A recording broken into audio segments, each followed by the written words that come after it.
नमस्कार दोस्तों, DD red के एक और रिएक्शन वीडियो में आप सभी का स्वागत है। मैं हूं आलोक। तो आज जो वीडियो लेकर आया हूं बड़ा मज़ेदार वीडियो साबित होने वाला है, क्योंकि इसमें एक तरफ है कश्मीर की हमारी बहन उरफाना मुनीर और दूसरी तरफ हैं अनम शेख और निम्रा अहमद। और बात किस पर हो रही थी? तो बात ये हो रही है, why was Yasin Malik sentenced to death. अभी तक तो ऐसी कोई सज़ा नहीं सुनाई गई है जहाँ तक मुझे अपडेट है अभी तक। हाँ, ये अलग बात है कि एनआईए ने शायद डेथ पेनल्टी मांगी है कोर्ट से। अब इस पर शायद दिल्ली हाई कोर्ट ने कुछ नोट भेजा है, कुछ किया है, लेकिन अभी तक ऐसा कुछ नहीं है कि उनको डेथ पेनल्टी मिली गई है। ऐसा कुछ नहीं है, हालांकि मिलनी चाहिए। मैं आपको बता दूं, आतंकवादी को मिलनी चाहिए। आतंकवादी चाहे वो पाकिस्तान में हो चाहे इंडिया में हो, आतंकवादी आतंकवादी है और उसको मौत की सज़ा मिलनी चाहिए जो उसने कर्म किए हैं यासिन मलिक ने। तो चलिए देखते हैं भाई कि ये डिस्कशन जो है वो बड़ी ज़बरदस्त रहने वाली है। चलिए देखते हैं। अस्सलाम वालेकुम viewers, this is me Anam Shaikh watching my YouTube channel. तो व्यूअर्स, इस टाइम हमारे साथ दो गेस्ट मौजूद हैं। पाकिस्तान से निम्रा अहमद और हमारे जो पड़ोसी मुल्क है इंडियन कश्मीर से उरफाना मुनीर मौजूद है। दोनों ही as a journalist, as a social activist काम कर रही है अपने अपनी कंट्री के अंदर। और आज कश्मीर रिलेटेड एक क्वेश्चन है जो कि उरफाना से मैं बात करना चाहूंगी और बखूबी निम्रा भी सवाल करना चाहेगी। पहले तो first of all thank you so much Urfana, thank you, आपने टाइम निकाला हमारे लिए, हमारे व्यूअर्स के लिए। Thank you. इतना तेज बोल रहे हैं आप, मेरे को कुछ समझ नहीं आ रहा, बट ठीक है। हाँ, thank you so much for inviting me. अच्छा लगता है। चलो मैं आहिस्ता आहिस्ता बोलती हूँ। अच्छा उरफाना, बेसिकली क्वेश्चन मेरा ये है कि कश्मीर के अभी हम देखें पिछले सिनेरियोज तो यासीन मलिक बहुत ज्यादा वायरल थे। उनको उम्र कैद की सजा हुई। यासीन मलिक को हम जहां तक जानते हैं, सोशल मीडिया जितना भी हम पढ़ते हैं, तो हमने देखा है कि यासीन मलिक ने कश्मीरियों के लिए बहुत आवाज उठाई, कश्मीरियों के हक के लिए बहुत कुछ करना चाहा और किया भी है। लेकिन यासीन मलिक को रिस्पॉन्स में अच्छा रिस्पॉन्स नहीं मिला। जहां पर उनको सजाए उम्र कैद की सजा थी, अब वो तब्दील कर दी गई है। मौत उसके क्या कहते हैं, फांसी की सजा उनको अब होगी। तो आप मुझे बताइएगा कि क्या ये फ्रीडम है और क्या यासीन मलिक को उनका हक दिया जा रहा है, उनके बच्चों से, उनके बीवी से जुदा करके उनको मौत का एक फांसी की सजा का ऑर्डर सुनाया जा रहा है। मुझे बताइएगा ये क्या है और इस पर आपकी क्या राय है? आपने अनम कहा कि उन्होंने कश्मीरियों के लिए बहुत काम किए हैं, तो मैं आपसे ही जानना चाहूंगी, कोई 3-4 काम मुझे बता दो जो उन्होंने हमारे लिए किए हैं। कोई भी 2-3 काम बता दो। चलो बताओ आप पहले मुझे, उसके बाद मैं आपको नेक्स्ट आंसर देती हूँ। उरफाना, सबसे पहले तो अगर कोई काम नहीं उन्होंने किया ना, तो सबसे पहले कश्मीरियों के हक के लिए आवाज उठाई है। मुझे नहीं लगता कि कोई काम करने से बढ़कर ये काम मतलब छोटा है। अगर हम बात करें आपके हक की, तो उन्होंने आवाज उठाई है बखूबी। हम देखते हैं सोशल मीडिया पे कि वो किस तरह कौन से से हक की? आवाज कौन से उठाते हक हैं। वो की? कहते हैं कि कश्मीर को राइट मिलने चाहिए, कैन यू प्लीज कश्मीरियों को डिस्क्राइब राइट्स दैट मिलने वर्ड कि चाहिए। कौन से हक की बात उठाई है? कश्मीरियों के हक जो आप लोगों को नहीं मिल रहे थे, आप लोगों को रिलीजियस फ्रीडम नहीं था। किसने कहा? Who told you that? आपने शायद हिस्ट्री नहीं पढ़ी, या आपने शायद पहले वीडियोस नहीं देखे, आप शायद यासिन मलिक की पूरी हिस्ट्री नहीं जानते। आप सिर्फ सुनी सुनाई बातों पे यकीन करते हैं और उसके बाद आप सीधा सवाल पूछते हैं, लेकिन आप उसके अंदर की गहराई नहीं जानते। आप बोल रहे हैं कि कश्मीरियों के हक के लिए बात की। क्या आप उस कश्मीर की बात कर रहे हो जब बच्चे, हमारा यूथ रोड पे पत्थर लेके निकलता था? और वो इसलिए पत्थर लेके निकलते थे क्यों? क्योंकि उन्हें हुर्रियत, JKLF, इन लोग की तरफ से ऑर्डर मिलता था ना कि कश्मीर को जो है आजाद करना है। तो इसके पीछे किन लोगों का हाथ था? क्या आप उस हक की बात कर रहे हो? क्या आप उस हक की बात कर रहे हो जब हम लोगों का पढ़ने का टाइम था, तब हमें कर्फ्यू लगा दिया जाता था ये कह के कि कश्मीर में आज स्ट्राइक है, कश्मीर को आज बंद करेंगे। आज हुर्रियत ने कैलेंडर निकाला है ये कहते हुए कि आज स्कूलों को छुट्टियां रहेंगी। क्या ये हक की बात की है? क्या आप इस हक की बात कर रहे हैं कि वो पड़ोसी मुल्क जा रहे हैं, वहां से गोली चलानी सीख रहे हैं और फिर हिंदुस्तान वापस आके कश्मीरी यूथ को गोली चलाना सिखा रहे हैं? क्या आप इस हक की बात करते हैं? कौन से हक? हमारे हक वो है जो हमें लेते खुद हैं। मिले हैं, वो भी तब जब 1947 में देश आजाद हुआ था। तब हमें हक मिले थे, हमें राइट टू स्पीच मिला था, हमें डेमोक्रेसी मिली थी, हम बोल सकते थे, हमारे हक हमारे पास थे। हमारे जो हक है वो हमें तब के मिले हैं। हमें किसी भी पर्टिकुलर इंसान की जरूरत नहीं है जो हमारे लिए पाकिस्तान जाके लड़े या पाकिस्तान जाके उनसे बातचीत करे ये कहते हुए कि हमने कश्मीरियों को हक देना है। तो हम लोग अपने हक में सेटिस्फाइड हैं। बाकी ये जो आपके पास रॉन्ग इंफॉर्मेशन आती है, I request you to clear all the जो भी आपके पास इंफॉर्मेशन आती है, to clear all the information जो आपके पास आती है एंड आप फैक्ट्स पे बात करें। आप किसी की जो पर्सनल हम कह सकते हैं पर्सनल सेंटिमेंट्स को आप ना टच करें। आप अगर मेरे से बात कर रहे हैं तो मैं पॉजिटिव वे में ही बोलूंगी। अगर आप कश्मीरियों मतलब फॉर एग्जांपल आप किसी दूसरे बंदे से बात कर रहे हैं तो उसने भी पॉजिटिव वे में ही बोलना है अबाउट यासीन मलिक स्टेटमेंट। इंसान है, हमें बुरा लग रहा है इस चीज का। कश्मीर में काफी टाइम तक रहे लेकिन वहां पर इन्होंने जहाज उल्फाना, चलाया। हाँ जब जी। यासिन मलिक थे तो हमें देखने को मिला कि काफी ज्यादा कश्मीरी जो थे वो उनके हक में थे। लाइक उनको कश्मीरियों का कश्मीरी उनको अपना मसीहा समझते थे। तो आपको क्या लगता है अभी उनको फांसी दी जा रही है तो कश्मीर में, और हमने ये भी देखा कि जब वो थे यहाँ पर हुर्रियत जब थी कश्मीर में, तब कश्मीर बनेगा पाकिस्तान के भी वहां पर कुछ नारे लगाए गए थे। ये हमें वीडियोस भी देखने को मिली, मेन स्ट्रीम मीडिया पर वीडियोस भी चलती थी जब यासीन मलिक का वहां पर इंडियन कश्मीर में किस्सा सुनने को मिलता था। आपको क्या लगता है अब उनको जो फांसी के ऑर्डर्स आए हैं कश्मीर में, क्या उनके लिए कोई आवाज उठाई जा रही है या कश्मीरियों का क्या रद्द अमल है इस फैसले के बाद? यार अगर आपने पहले ऐसे वीडियोस देखे थे तो फिर तो आपको अब भी वीडियोस देखने चाहिए। अब तो आपको वीडियोस मिल जाने चाहिए। अगर ऐसा कोई सीन होता कश्मीर में, अगर उनके हक के लिए आवाज उठाई जा रही होती या लोग रोड पे निकल रहे होते तो आपको तो वीडियो मिल जानी थी अभी तक। आपके सोर्सेस तो माशाल्लाह इतने हैं कि जो हिंदुस्तान में नहीं भी हो रहा होता है वो आपको पहले पता चल जाता है। पता नहीं फिर कैसे सोर्सेस है।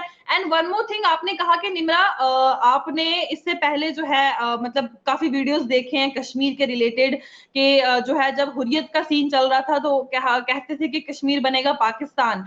तो वो नाराबाजी होती है।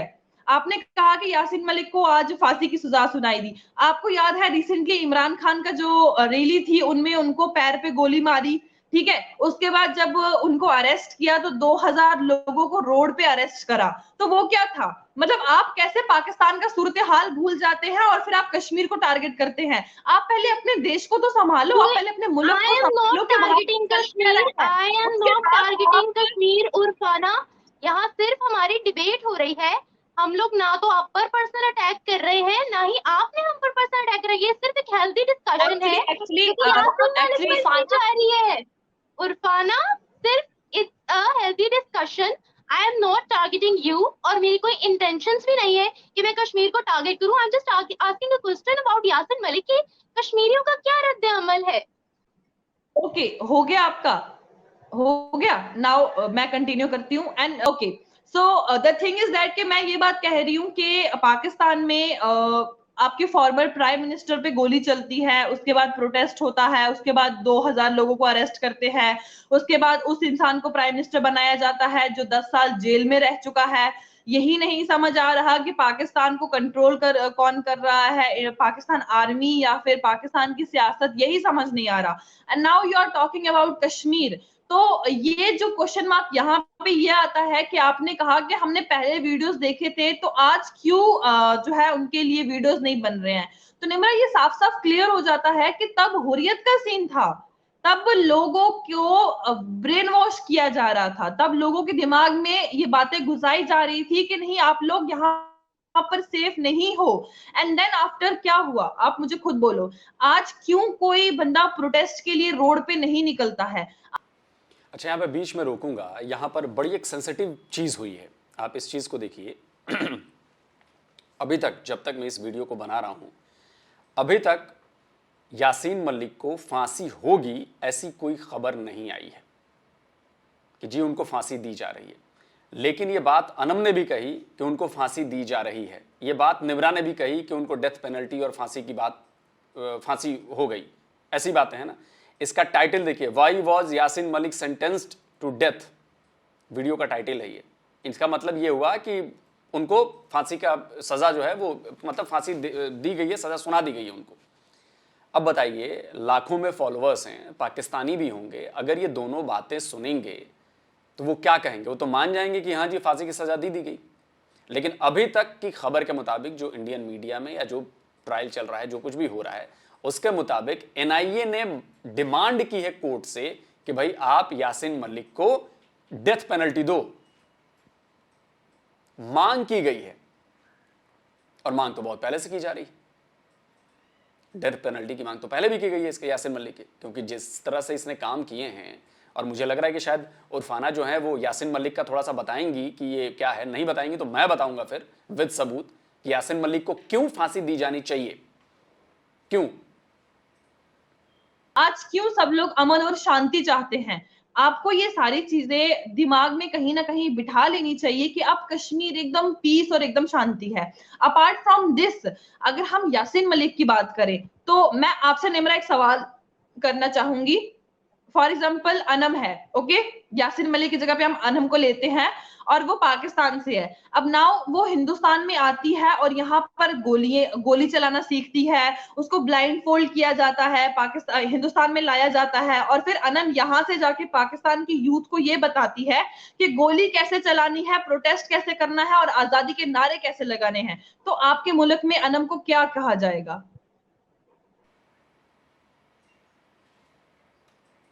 Very clever.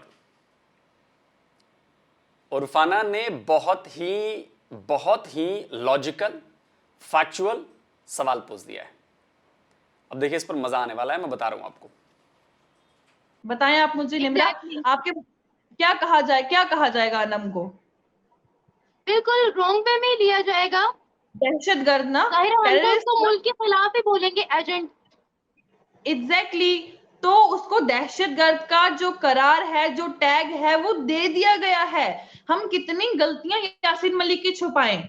आप हमें एक बात बोलो, एक बंदा जो खुद अपने लाइव इंटरव्यू में कह रहा है कि मैं पाकिस्तान जाता था, मेरे को आंखों पे पट्टी बांधी जाती थी, मैं वहां पर जाके गोली चलानी सीखता था, उसके बाद मैं यहाँ पर आके कश्मीरियों का ब्रेन वॉश करता था। जब उसने खुद ये सारी चीजें कबूल की हैं, तो फिर किस बात पे यहाँ पे हम क्या डिस्कस कर रहे हैं? मतलब या तो उसने ये चीजें ना मानी हो और हिंदुस्तान की सरकार जबरदस्ती उस पे केसेस लगाए जा रही हो, या तो हिंदुस्तान की सरकार जबरदस्ती उसको जेल में डाला गया हो। Even I tell you one thing, जब लास्ट टाइम उनकी सुनवाई थी तो जज ने उनसे पूछा कि आप चाहते हैं कि आप इसके बाद केस लड़ें, कि आप चाहते हैं कि आप वकील को कह के कि वकील आपका केस लड़े? तो उन्होंने वहां पर ये बात कही कि मुझे अब इस चक्कर में नहीं पड़ना है, आप जो सजा सुनाएंगे वो बिल्कुल ठीक होगी। तो ये जब यासीन मलिक ने खुद ये चीज मान ली कि मैं गुनहगार हूं, मेरे को सजा मिलनी चाहिए, तो हम इस चीज को क्यों डिस्कस कर रहे हैं? और पाकिस्तान, ये जो स्टेटमेंट रिसेंटली निकल आई है, ये पाकिस्तान के लोग कह रहे हैं कि हम पाकिस्तानी यासीन मलिक के इंसाफ के लिए आवाजें लगाएंगे। तो लगाओ ना भाई, what are you waiting for? आप लगाओ, आप रोड पे निकलो, आप यासीन मलिक के लिए प्रोटेस्ट करो। हम तो वेट कर रहे हैं, हमको तो कुछ कवरेज करने का मौका मिलेगा। अच्छा, और बात सिर्फ इतनी नहीं है, यासीन मलिक ने यह भी स्वीकार किया कि उसने रुबैया सईद को किडनैप किया। मुफ्ती मोहम्मद सईद की बेटी थी ना, उनको किडनैप किया।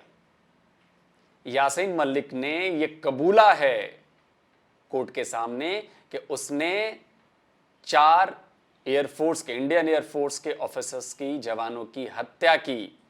वो भी केस चल रहा है उस पर।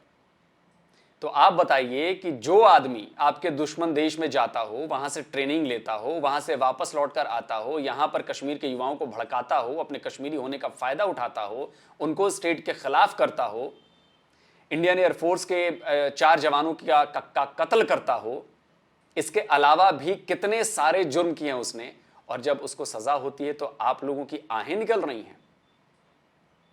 वहां से आवाज आ रही है कि भाई जुल्म हो रहा है। तो फिर आप क्यों उन बलोच लड़ाकों को उन आपकी सेना मार रही है? वो क्या कर रहे हैं? वो भी तो जुल्म के खिलाफ आवाज उठा रहे हैं, उन्होंने भी तो जुल्म के खिलाफ हथियार उठाए हैं, उन्हें भी तो आजादी चाहिए।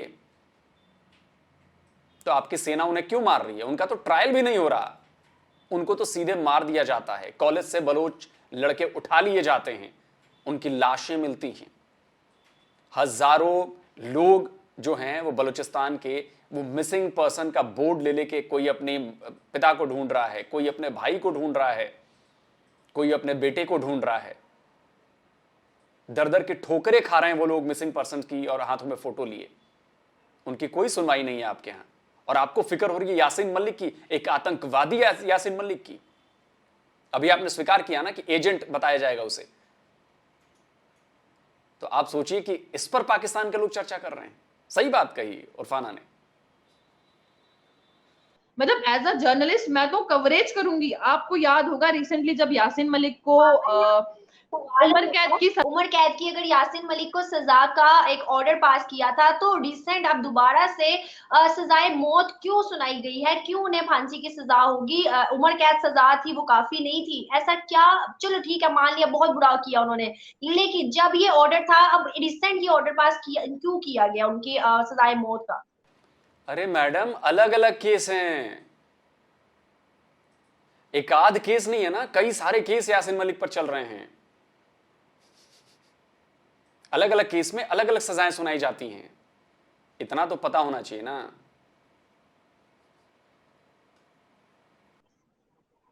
यार अब मैं तो अगर मतलब जज होती या फिर मैं किसी कोर्ट वोट में होती कोई बड़ी ना, तो मुझे पता होता पर्सनली कि ऐसा क्यों हुआ है। Like as per the statement अगर मैं अनम बात करूं, तो मैं आपको बार बार ये बात कह चुकी हूं कि रिसेंटली जब उनको उम्र कैद की सजा सुनाई गई, तो कश्मीर के अंदर एक इलाका है माइसुमा लाल चौक करके, ठीक है, वहां पर लोगों ने प्रोटेस्ट किया। I'm only the female there जिसने वो प्रोटेस्ट कवर किया। प्रोटेस्ट कह सकते हैं, लेकिन वहां पर टायर गैस हुए, वहां पर कश्मीर के माहौल को एक बार फिर से खराब किया। वो भी उन्हीं लोगों ने जो यासीन मलिक को सपोर्ट कर रहे थे। मैं लड़की थी, मैं वहां पर जाके सारा कवरेज दे रही हूँ कि किस तरीके से, और वहां पर टायर गैसेस चलाई जा रही हैं, वहां पर पुलिस आर्मी कंट्रोल कर रही है लोगों को, लोग जो है गुस्से में आ गए हैं। तो ये कहने से यही मतलब है कि आप जितनी देर एक मुजरिम को जिंदा रखेंगे या आप उसको जो है नहीं मतलब उसकी सजा देंगे, तब तक माहौल खराब होते रहेंगे। ओके, फॉर एग्जाम्पल कश्मीर में रिसेंटली एक केस सामने आया था जिसमें एक आदमी ने एक औरत को काट के बेरहमी से उसका जो है कत्ल किया था। तो उसके बाद जब उस आदमी को अरेस्ट किया, तो लोगों ने प्रोटेस्ट निकाले और कहा कि इसे फांसी की सजा होनी चाहिए, और अगले ही दिन उसे फांसी की सजा भी सुनाई गई। तो अगर जब उस बंदे को सुना सकते हैं, तो जिन्होंने इतने क्राइम, जिन्होंने इतना मतलब दहशत फैलाया, लोगों को मारा, है ना, ये तो आपने खुद सुना होगा उनके इंटरव्यू में, उन्होंने खुद ये बात कही है कि हमने कितने लोगों को मारा। बेटा कराटे देख लीजिए आप, वो भी तो टेररिस्ट ही थे। उन्होंने इतना कहा, तो उनको जो है उनकी सजा मिल रही है। हम एज अ, मैं अगर आपको पर्सनली बोलूं, इंसानियत के नाते कहीं ना कहीं बुरा मैं आपको वो यासीन मलिक का वो इंटरव्यू सुना देता हूं जिसमें उन्होंने स्वीकार किया था कि यस, मैंने उन एयरफोर्स के जवानों को मारा है। सुनिए। Our confrontation was directly with the Indian security forces. The Air Force personnel, for instance, in January 1990, there was a killing of 4 gunned down while waiting at a bus stop with their families on the outskirts of Srinagar. You are accused by the Indians of being involved in it. Why do you laugh about that? There's nothing to laugh at about the death of people. It is not the matter that I am laughing about the death of the people. The matter is that as far as this Indian Air Force incident is concerned, they belong to the Indian security forces. But what are you saying with that? That they are legitimate targets? Listen to me. Listen to me. The question is just... सुन लिया आपने? क्या इतना confession काफी नहीं है? गुनाह कबूल कर रहे हैं ऑन कैमरा, उसको बहादुरी बता रहे हैं, तो आपको कानून के हिसाब से सजा तो मिलेगी। और कई केसेस चल रहे हैं ना, मैंने फिर आपको बताया, कई केसेस चल रहे हैं। तो एक केस में उन्हें हो सकता है मौत की सजा मिल जाए। एनआईए तो डिमांड कर रही है, जो हमारी नेशनल इन्वेस्टिगेटिव एजेंसी है, वो डिमांड कर रही है कि डेथ पेनल्टी होनी चाहिए। भाई इतना बड़ा आतंकवादी है, ये देशद्रोही है। लगता है कि ऐसा नहीं होना चाहिए था, उनको एक मौका देना चाहिए था। लेकिन मैं जो हूँ, मैं कोई सरकार नहीं हूँ, मैं जज नहीं हूँ, मैं एक आम इंसान हूँ। मैं बस अपना पॉइंट ऑफ व्यू यही कह रही हूँ कि अगर यासीन मलिक को सजा मिलती है तो आगे से कोई भी कश्मीरी ऐसा करने की कोशिश नहीं करेगा। वो सोचेंगे और डरेंगे कि उनके जो सीनियर्स थे उनके साथ क्या हुआ, और अब जो है अगर हम ऐसा करेंगे तो हमारे साथ क्या होगा। बाकी तो यू नो व्हाट, सरकार के ऊपर है, कोर्ट के ऊपर है, जस्टिस के ऊपर है, उल्फाना सीबीआई जो भी है उल्फाना व्हाटएवर उनके मेरा ऊपर है, वो देखना। उल्फाना, हुर्रियत जब थी जम्मू कश्मीर के अंदर, तो तब कितनी रिलीजियस फ्रीडम थी, और अब हुर्रियत का जब खात्मा हुआ है जम्मू कश्मीर के अंदर, तो अब कितनी रिलीजियस फ्रीडम है? अगर हम दोनों ही एरास को कंपैरिजन करें तो क्या कहेंगी, तब का नक्शा क्या था जब यासीन मलिक होते थे जम्मू कश्मीर में, और अब जब वो नहीं है जम्मू कश्मीर में, तो अब का नक्शा क्या है कश्मीर का? यार ये बार बार ना उल्टे सीधे सवाल पूछ रही हूँ, कसम से तुम्हें निम्रा, बड़ी तुम ना कसम से। तो अभी आपने कहा कि रिलीजियस का क्या सीन था, ओके। सो पहले रिलीजियस फ्रीडम हमें लड़कियों को रिलीजन का क्या सीन था, पहले हमें लड़कियों को कहा जाता था कि नहीं तुम बुर्के में रहोगी, तुम्हारा कोई हक नहीं है आवाज उठाने का, तुम बात कर ही नहीं सकती, ओके। तुम घर में बैठी हो तो घर वाले बोलेंगे कि नहीं औरत नहीं कमा सकती, तुम्हें क्यों कमाना है, किस चीज की कमी है, तुम्हें तो आखिरकार शादी करके अपने ससुराल जाना है, वहां पर अपने बच्चों को संभालो, अपने हस्बैंड को संभालो। तो कहीं ना कहीं पहले ये सीन था। इस्लाम को बहुत ज्यादा अहमियत जो है वो दी जाती थी, लेकिन द थिंग इज दैट कि इस्लाम में और भी बहुत सारी चीजें कही गई हैं। अगर हम उस पर फोकस करेंगे तो पाकिस्तान में इस वक्त पाकिस्तान में ज्यादा मुसलमान हैं, ठीक है। तो जो सूरत हाल पाकिस्तान का है उससे तो 100 गुना बदतर हमारा कश्मीर है इस वक्त। अब के टाइम में जब हुर्रियत जब से बंद हुई है तो हमें बोलने का मौका दिया जा रहा है। अगर हमें बोलने का मौका नहीं दिया जा रहा होता तो शायद मैं अनम के साथ या आपके साथ कभी डिबेट में नहीं आती, हमारा कोई मतलब हम कहते हैं ना नामो निशान नहीं होता, ना लोग हमें जानते ना हमसे बात करते। तो कहीं ना कहीं हमें एक हक दिया गया बोलने का। एंड आप कह रहे हो कि पहले क्या सीन था, सी मैं I tell you one thing. आपको याद होगा कि मिलिटेंट्स ने इंडियन आर्मी की यूनिफॉर्म में जाके टोटल कितने 21 सिखों को लाइन में खड़ा करके मारा था।